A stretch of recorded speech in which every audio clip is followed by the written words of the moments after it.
Good morning. Can you hear me? There we go. Men, make no mistake about it, our balls are under attack every day. Testosterone levels are plummeting at a population level and it's become a crisis, a true epidemic. I'm here today to not only illuminate the problem, but also to hopefully motivate you and inspire you to do something about it and take the next step and make changes. Now, to drive home how this is really affecting us, I want to share with you a patient who I saw recently who I think really is a good example of what this looks like. His name is Joe. Joe's a 49-year-old executive who came to me for low testosterone. He had just gone through a divorce and lost his job. He had been happily married with 2 kids, and over the last 10 years, he notes that he had declining energy, he had fatigue, he had a change in his cognitive focus, he was having trouble working. He was depressed and he was uninterested in life to the point that it affected his performance at work so much he actually lost his job. He gained weight, about 20 pounds. And most importantly, he really didn't even care. He didn't really seem motivated to do anything about it. It affected his relationship with his wife and his kids as well. He didn't want to play with his kids. He certainly wasn't interested in being intimate with his wife. This caused problems between them, and he thinks this was actually one of the biggest reasons why his marriage fell apart after 16 years.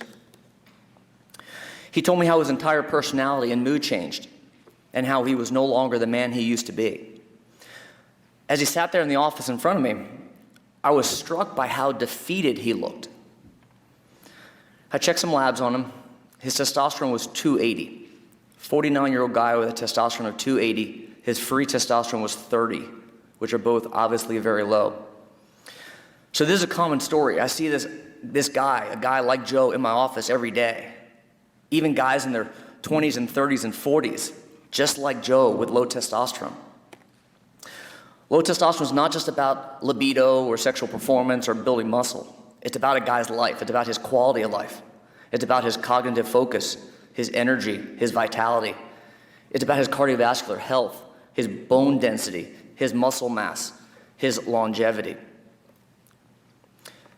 The incidence of low T in young guys like Joe is increasing dramatically. I want to share a powerful study that really drives home what a big issue this is. This study was a Baltimore longitudinal aging study. This is a prospective study of over 1,700 men that were followed longitudinally for 15 years. What they found was a substantial population level decline in testosterone. Median testosterone levels dropped from just over 500 to under 400. That's a 22% drop, which is a 1.2% drop per year over those 15 years. And perhaps more importantly, the free testosterone dropped 45%. So the study showed that men were not just losing testosterone as they aged. This is not unexpected. But the same age men from later eras had substantially lower testosterone levels than their predecessors. So what I mean by this is very important. A 50-year-old guy today has a 22% lower testosterone level than a 50-year-old guy 15 years ago. Now this study, it controlled for health and lifestyle factors like diabetes and obesity and smoking that are known to affect testosterone levels. So this dramatic decrease in testosterone levels persisted even after they corrected for those factors. So there's clearly something else going on besides just lifestyle. Problems not just in the US either. There was a 30-year study out of Finland, a longitudinal study that found that men had a lower testosterone level there as well, 37% over 30 years. A study out of Denmark showed free testosterone levels dropped by 45% there as well. So this is a global epidemic. This is not just here in the US. It's also not just testosterone, it's fertility, it's sperm as well. This study out of Israel followed men for 30 years and found a dramatic decline in fertility rates. They found sperm concentration dropped by 52% and sperm counts dropped by 59% over 30 years. Another study out of Spain looked at male college students and found the same thing. So again, this is a global problem, and it's not just testosterone, it's fertility as well. It's also no coincidence that these curves line up. If you look at this curve versus the testosterone one, it's not a surprise that they're fairly similar. So the big question here is why? Why are testosterone levels and fertility plummeting? It's probably partially related to lifestyle, to, poor diet, the Western diet, obesity, metabolic syndrome, insulin resistance, chronic stress, lack of sleep. But there's clearly another insidious cause, and that's where endocrine disruptors come in. So let's start with, what is an endocrine disruptor? An endocrine disruptor is a chemical or toxin that interferes with normal hormone function. They could do this through 4 mechanisms. One is they can act like the natural hormone and overstimulate or or increase the signal, if you will, to the body to respond, kind of like turning on a light switch that never turns off. It can affect the receptor, the way the receptor responds to the hormone. It can affect the hormone from acting on the receptor as well. It can block it, so to speak. And then finally, it can affect the actual production or metabolism of the hormone itself.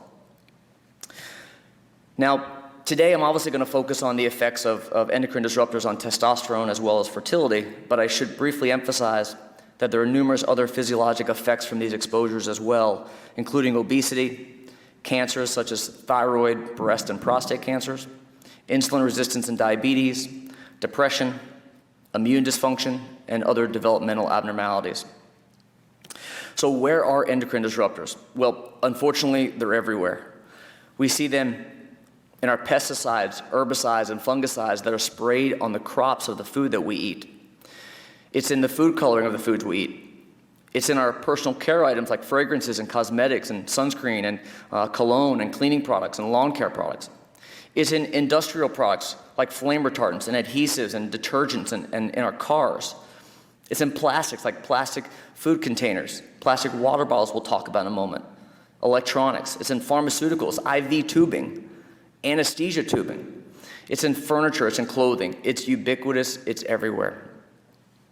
Now, there are hundreds of endocrine disruptors that are known, but the EPA estimates that over 3,000 synthetic chemicals are produced in the US each year, and over 90% of them lack any real data on their true health impact. So there are likely many more that are not known yet. I'm going to focus on some of the endocrine disruptors that have clear-cut science showing how they crush men's health, testosterone, and fertility. The first one is atrazine. Now, atrazine is a weed killer, an herbicide. It's the second most commonly used one here in the US behind glyphosate. Studies have shown high levels of atrazine in our lakes and in our drinking water. Our municipal water treatment systems don't adequately filter it out.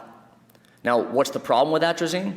Well, there have been studies that look at frogs who are exposed to very low levels of atrazine.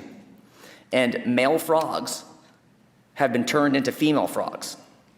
So think about that for a second. You have a male frog, you expose him to very low levels of atrazine, and he becomes a female frog who actually lays eggs and reproduces simply from exposure to atrazine, the atrazine that we have in our drinking water.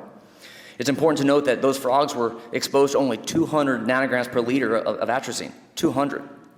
Studies have shown 34,000 nanograms per liter has been found in our drinking water. So a little more than the 200 that affected those poor little male frogs.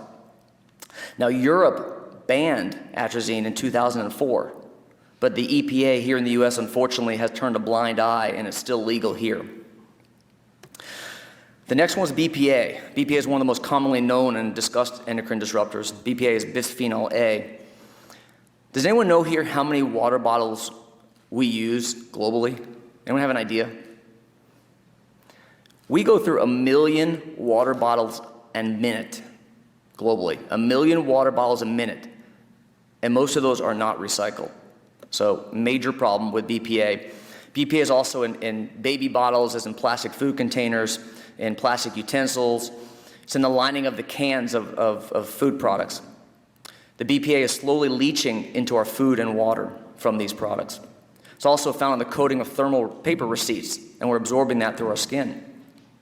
Like atrazine, BPA has been found in our drinking water as well.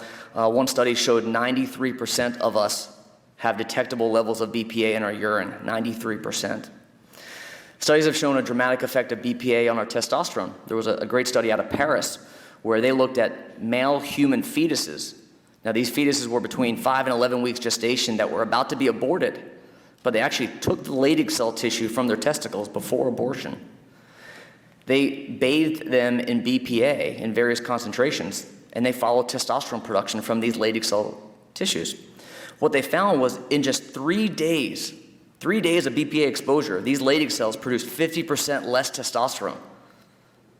So a dramatic effect on testosterone production with BPA. All right, birth control, fun one. How many guys here are on birth control? No? Actually, you all are. It was a trick question. All of you are on oral birth control. The reason is 100 million women worldwide are on birth control. And it gets excreted in their urine. It gets recycled back into our water system because, again, our municipal treatment systems are inadequate at filtering it out.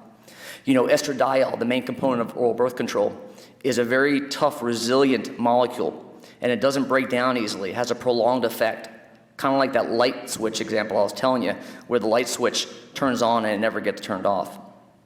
Estradiol has been shown, as we know, to lower testosterone and free testosterone levels, but it also has a dramatic effect on fertility, sperm counts, and sperm function as well. Some fish studies show that male fish become female fish, just like those frogs did with atrazine, with very low levels of exposure to estradiol. And again, we're drinking that on a daily basis. So I'm going to talk in a few minutes about how we can mitigate that exposure, hopefully, and reduce the effect. DDT. There's a reason I have an alligator here. I'll tell you in a second.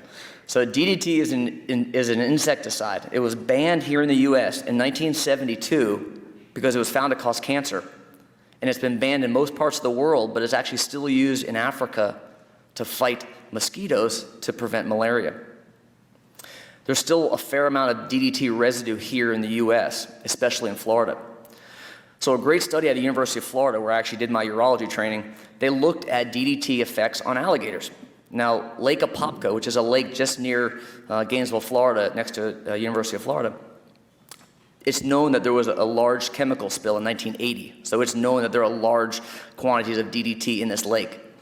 So for this study, they got some lucky post-grad students, someone who drew the short straw, to go into this lake at night and capture 140 alligators. All right? They also went into a nearby lake, Lake Woodruff, that was known to be clean and pure and did not have any DDT exposure. So this unlucky soul had to capture 140 alligators, press on their cloaca to figure out which one's male, which one's female, by the way, also. And then the male ones, they actually had to measure their penis size and draw blood and measure their testosterone. So the next time any of you want to complain about your job, think of these guys, all right? So what they found, amazingly, is there was a 50% lower testosterone level in the alligators in Lake Apopka compared to Lake Woodruff. 50% decreased testosterone level from exposure to DDT. And remember, this is DDT from exposure from 30 years ago, okay, from the spill in 1980. It still continues to this day.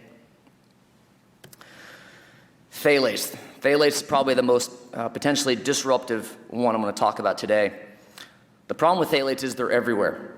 You know, they're chemicals used to make perfumes. It's a plasticizer used to make plastic look clear and makes it flexible. It's found in our personal care products like shampoo and soap and deodorant and cologne. It's used in cosmetics, shower curtains, plastic toys, vinyl flooring, detergents, cleaning products, food packaging, adhesives, raincoats, paints, garden hoses, plastic bags. It goes on because phthalates are everywhere. Studies have found that 29% of our drinking water has phthalates at a detectable level in it. Several studies have shown a dramatic effect on testosterone production, on fertility, as well as reproductive cancers with phthalate exposure. So in your daily life, think of all of the chemicals, all of the products that have phthalates in them that you're exposed to on a daily basis. It's pretty scary. The next fun one is milk. Now, there was a powerful study with milk where they took milk off the grocery store shelf and they gave it to young boys. And they checked their testosterone levels before and immediately after drinking whole milk off the grocery store shelf. They found in 1 hour after drinking milk, there was a substantial, clinically significant decrease in testosterone levels in these young boys who drank the milk. Think about this for a second. Milk is stored in these containers, these boxes that are lined with plastic that's leaching endocrine disrupting toxic chemicals into your milk. The cow that made this milk is given hormones that are estrogenic. The cow is eating a crop that likely has mycoestrogen, another endocrine disruptor. The crops have likely been sprayed with herbicides and pesticides as well that cause disruption. So think of the multiple layers and levels of endocrine disruption when you're drinking milk. So next time someone tells your kids to drink more milk because it does the body good, think about the multiple layers of endocrine disruption that is causing. Phytoestrogens, this is a fun one in the plant-based community, but that's okay, I'll take it. This includes soy and tofu. Now, soy is the second most genetically modified crop, only behind corn. In fact, 90% of the soy that's available here in the US is genetically modified. Why is it genetically modified? To withstand glyphosate. What's worse is we're not actually eating the actual natural raw organic soybean. That might actually be okay. Here in the US, almost all of the soy that's available has been highly processed. And what that does is it super concentrates the phytoestrogen content, which increases the estrogenic effect. There were several studies that have shown the effect on testosterone. One of them looked at an animal study where they fed one group a phytoestrogen-rich diet, and one had no phytoestrogens in it. And after 5 weeks, there was a 50% change in testosterone levels in the group that had phytoestrogens in their diet, 50%. There was a human study. They looked at young men who were doing weightlifting, and they gave them either whey protein, soy protein, or placebo. And they checked testosterone levels before, during, and after an intense workout. And in the placebo and whey protein group, as expected, they had a spike in testosterone during and immediately after their workout. In the soy protein group, there was a decline. There was a blunted response to testosterone with exercise with soy intake. It's not just testosterone. We're also seeing an effect on fertility with soy. One very powerful study showed a 35 million sperm count decline in men who have chronic soy intake. So what do all these toxins have in common? It's that they're crushing us at an epigenetic level, altering our genes, and we've got to do something to start protecting ourselves. You know, we eat it, we wear it, we wash our clothes in it, we cook in it, we store our food in it, we lather ourselves in it. It's everywhere. We are living in a soup, if you will, of endocrine disruptors, and they are attacking our balls from every direction. And also, each of these toxins don't act independently. You know, there's a cumulative effect as well. There was one study that looked at 20 humans, they biopsied their fat, and they found 19 different endocrine disrupting chemicals or toxins at a detectable level in every one of them. All 20 people in the study had 19 different endocrine disruptors in that fat biopsy. There are hundreds of endocrine disruptors, and combined exposure to these has a dramatic effect on our testosterone, our fertility, our health, our life. You know, it has a transgenerational effect as well. You know, many of these toxins are affecting germ cells and DNA methylation, and this persists for generations. There was one study that exposed fish to estradiol and BPA, and they followed these fish for 5 generations. And what was fascinating is they found an increasing problem over generations. Generations 3, 4, and 5 had worsened fertilization and survival rates than the first 2 generations. So we're not just talking about ourselves.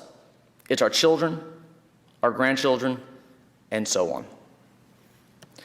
So what's the answer? How do we protect ourselves? How do we get optimized? Well, there are 2 choices. You can keep doing what you're doing. We can be victims, or we can decide to make a change. So let's talk about the solutions, talk about what we can do that every man should be doing to get optimized and protect himself. It starts with mitigating exposure. You know, this is certainly not an exhaustive list I'm going to go through here, but this is just a start to give you some ideas of changes that you can make in your life every single day. Each and every one of these are small choices, each one giving you just a little bit more control, but have a dramatic effect over the long term. The first one I'd like to talk about is a charcoal water filter. You know, I should be a spokesperson for Berkey, the Berkey water filter, because I'm always talking about it. But you need to be filtering your water.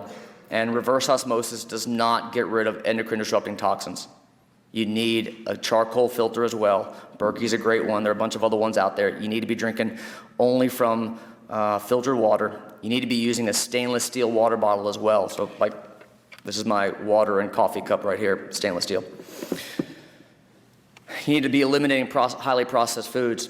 Focus on eating real, fresh food, organic if you can. You need to be looking at the ingredients of everything you eat. If you don't recognize or can't pronounce or don't understand the ingredients, you need to not be eating it. You need to be eating whole, fresh, real, organic foods. Grass-fed organic meats and butter, wild-caught salmon. You know, your meats and your seafood should not be in a plastic package. They should never be wrapped in plastic. They should be in a butcher block. We should avoid any plastic contact that we can with our foods. We need to eliminate fast foods as well. Tons of endocrine disruptors in our fast food. There's a study that also showed that people who eat in restaurants have 35% higher levels of phthalates in their urine from eating out. So cooking at home means you know what's in your food. Limiting dietary grains, especially corn, especially processed phytoestrogen-full soy.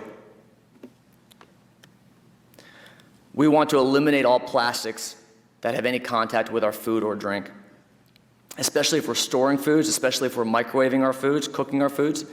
We want to avoid foods in metal cans that are lined with endocrine disruptors.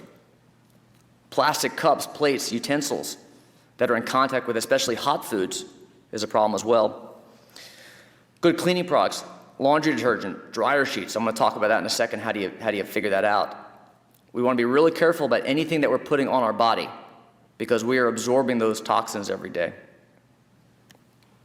You know, plastics are killing us through our coffee as well.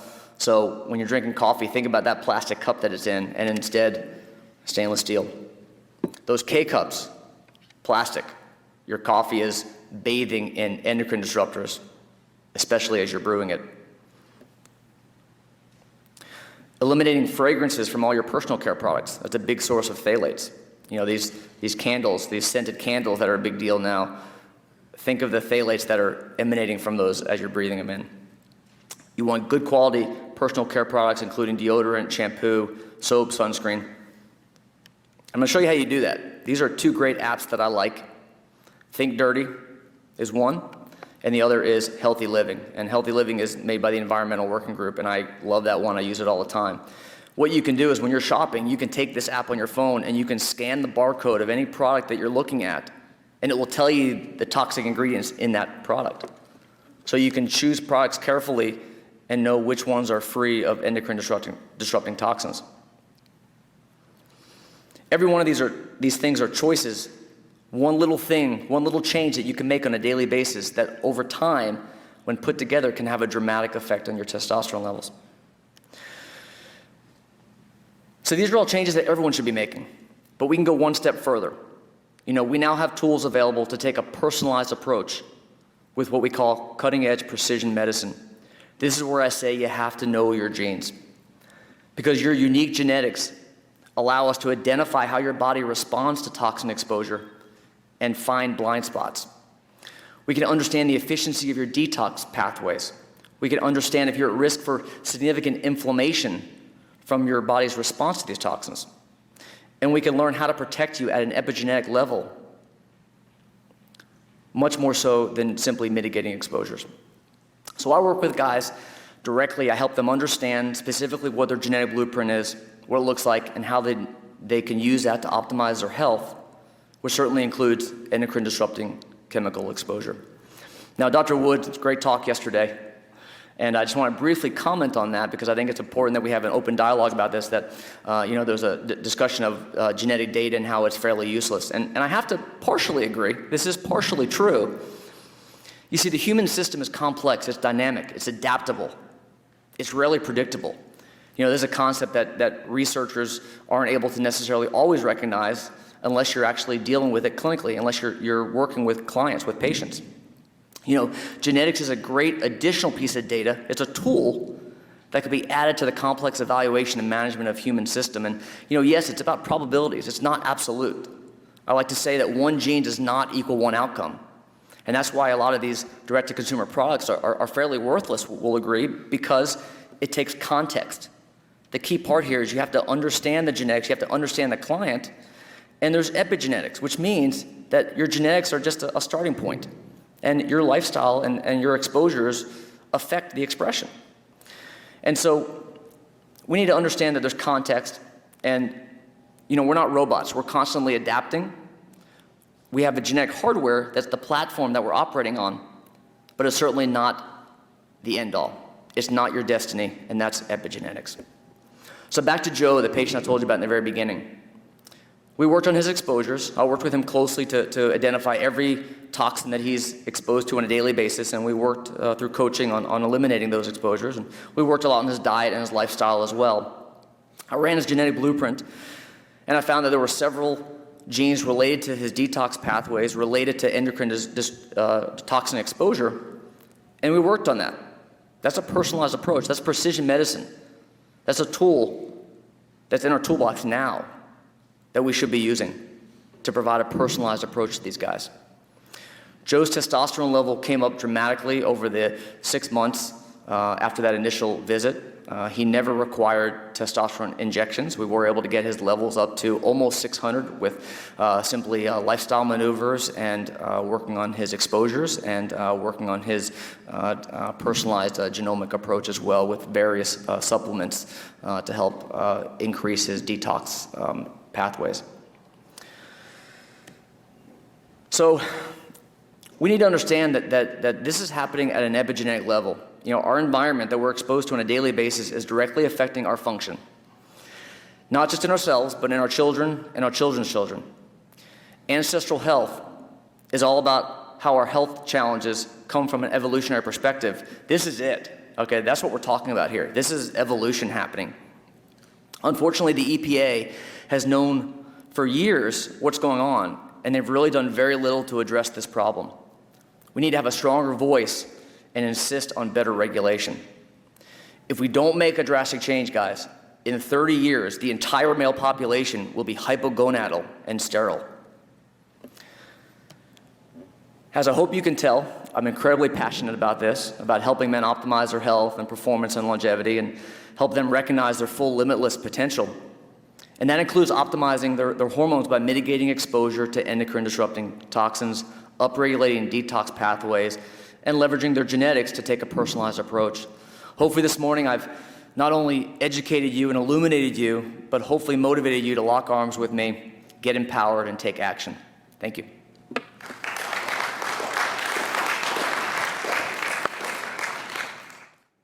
Thanks, Tracy, that was awesome. I didn't say that genetics were useless, just point that out first. Anyway, we won't get into that. I had a question about a specific scenario that I see fairly frequently, just because you talked about free testosterone or free androgen index right at the beginning. And I often work with people who are who do almost all the stuff that you talk about, right? They're super dedicated, super motivated, they want to optimize everything. And say they're in maybe their 40s or 50s. Testosterone looks pretty good, maybe 600-700, that's fine, fine by me. But their SHBG is usually pretty high, like maybe 70, 80, sometimes higher. And if you look at the epidemiological data, SHBG pretty much is negatively correlated with insulin sensitivity or insulin resistance. So the more insulin resistant you are, the lower SHBG is. So I've stopped really worrying about free testosterone, this calculated measures based on SHBG, because these guys have no symptoms of testosterone deficiency. Their SHBG is super high, but I also know they're super insulin sensitive, much more insulin sensitive than the people that they use to generate the SHBG normal ranges. Do you have any thoughts? Have I missed something? Is there something in there that you'd think about? Yeah, so I'm not sure if everyone can hear that, but the question is related to SHBG and basically, do we care about free testosterone? And I would say that it comes back to working clinically with patients, with clients, working with them one-on-one, identifying symptoms. A lot of guys will have low testosterone and they'll have no symptoms, or they'll have normal testosterone and super low free testosterone and have no symptoms. And so, in a guy like Joe, where the free and total is super low, that's straightforward. He has clinical symptomatology of hypogonadism. He has low testosterone, and he would certainly benefit from whatever we can do to boost it.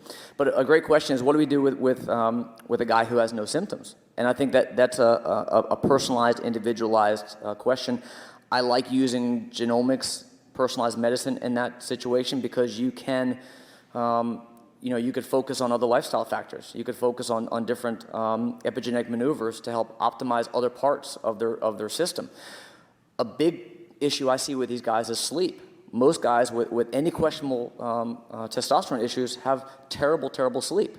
And so a lot of times optimizing their sleep, optimizing their response to stress, how they deal with stress, how they accommodate stress, their nutrition, their fitness, mindset, dealing with all those other aspects of their health.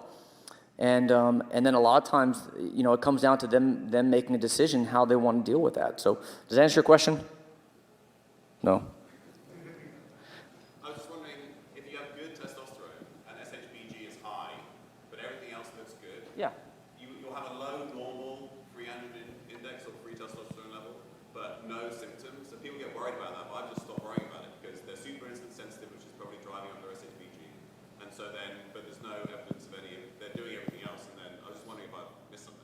Yeah, no, I think we're saying the same thing, that guys have a normal testosterone, super low free testosterone, they're asymptomatic.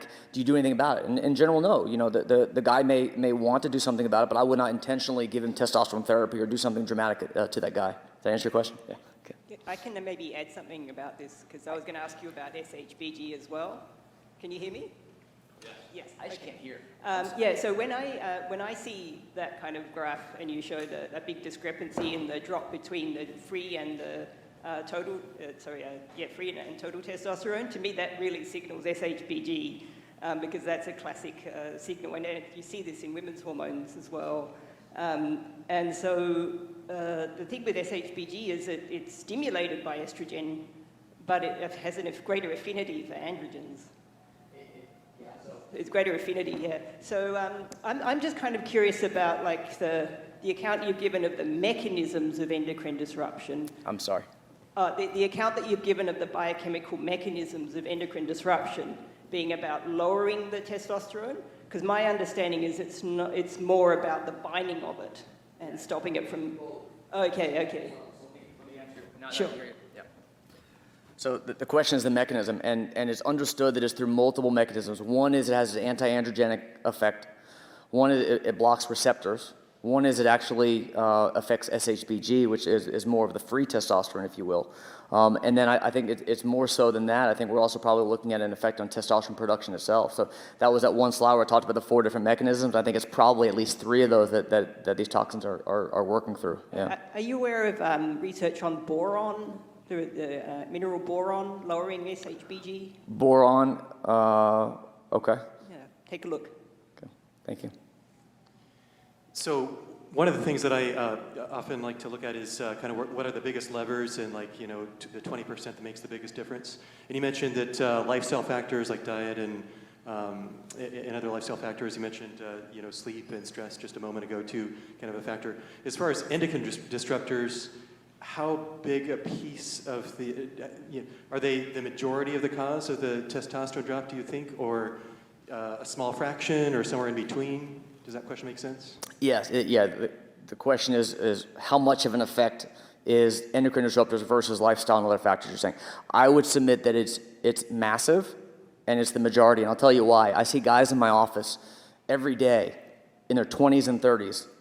They're working out. I have guys who are very fit. They're playing tennis. Their body fat very low. They're eating all the right foods, and their testosterone levels are in the 200s. There's no lifestyle explanation for that. So I think that certainly, when you see a 60-year-old morbidly obese diabetic, there's an obvious lifestyle factor there. But most of the guys I'm seeing now, it's different. This is an epidemic among young guys who are otherwise fairly healthy. Of course, everybody's an individual and patients are individual, et cetera, but in your experience and your group, the group of many, many patients that you see, where do men tend to become happiest as far as like total and free and SHBG and anything like that? Is there a range that you tend to see most people do the best in? And where do you find a range that is too much, and if so, where is it? Yeah, great question. So testosterone levels, there's this clinical range that we've been given, which is awful. And that's generally 250 to 1,000 or so, give or take, depending on which lab you're using. And that's awful. And that's based, so you understand, that's based on population level numbers. That range keeps dropping every couple of years as a population level testosterone. It's just we talked about the standard deviation yesterday with Dr. Wood. So this clinical range is BS. I see so many guys with a testosterone level of 400 who are miserable. Do you not treat that guy because he's, quote, in the normal range? The answer is no. So the answer is every guy is different, obviously. The free is way more important than the total in general. There are exceptions, but most guys that I see, the free testosterone is much more valuable to look at. And I would say that for a young guy in his 40s, if your level's not around 700-800-ish total, and you're free somewhere around 100-ish, then you may not be optimized. Now, I want to be clear though, if a guy has a testosterone level of 500 and his free is 80 and he feels amazing and no symptoms whatsoever, you don't necessarily need to do anything about that. But that's rarely the case that I see. I typically see guys who are symptomatic, they have very low normal testosterone levels, 400, 500, and they're clinically symptomatic. They are subjectively hypogonadal, okay?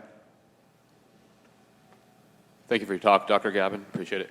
I have a question. When you talk about this worldwide epidemic, the studies you brought up, there's Denmark, Finland, Spain, et cetera, but are these really universal? I see it as a European and their descendants problem, and you mentioned Israel, but is there any epidemiological data from Africa or Asia, et cetera?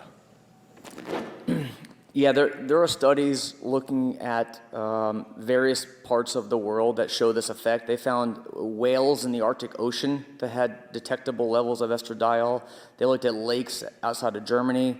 I don't recall one specifically looking at Africa, but there are studies from all over the world that are showing this effect on our marine life, on our water, on our drinking water, in lakes, in crops. What I found is pretty impressive how Europe has been much more progressive and much more had a much more regulatory perspective on managing this, whereas the U.S. has really turned a blind eye, and the EPA has done very little to regulate this, and it's a problem. And hopefully, public awareness, hopefully pushing with a voice to make change will help. But the fact that BPA is still legal here in the U.S. is crazy. Atrazine, it's crazy. Thank you for allowing me to ask this question. So on the basis that everything's connected to everything, I find it interesting that you didn't mention anything about elevated aromatase activity and various environmental sleep causes, driving up DHT, eating up the forms of T. Is that another pathway for T to be low? I'm just coincidentally, I was a soy-fed baby and found to have hypo T not too long ago. I'm on topical BHRT, and I find I've got high DHT above the high range, but my T measurements are okay and symptoms okay. Then, additionally, there's the things being taken intentionally that are estrogenic, like Chinese herbs. Many of the things that are in the herbal environment are estrogenic. So multi-part, take your pick what you'd like to answer. No, good stuff. So DHT first. So DHT, I have not found a ton of data looking at specifically correlating endocrine disruptor exposure to effects on DHT, but I will tell you that there's a lot of correlational studies that look at genetics. There are numerous genes that have been shown to correlate with a man's conversion of testosterone to DHT, and so that's an individualized thing where a lot of guys may have a higher conversion than others. As for estrogen, I think it's important for us to realize that estrogen is not the enemy. Okay, in men, we need estrogen. Estrogen is important for cardiovascular health, for our bone health, for sexual function, for libido, for cognitive state. It's different with these endocrine disruptors, though. Estradiol and all these other toxins, they're like a glue. They bind to the receptors and they don't let go.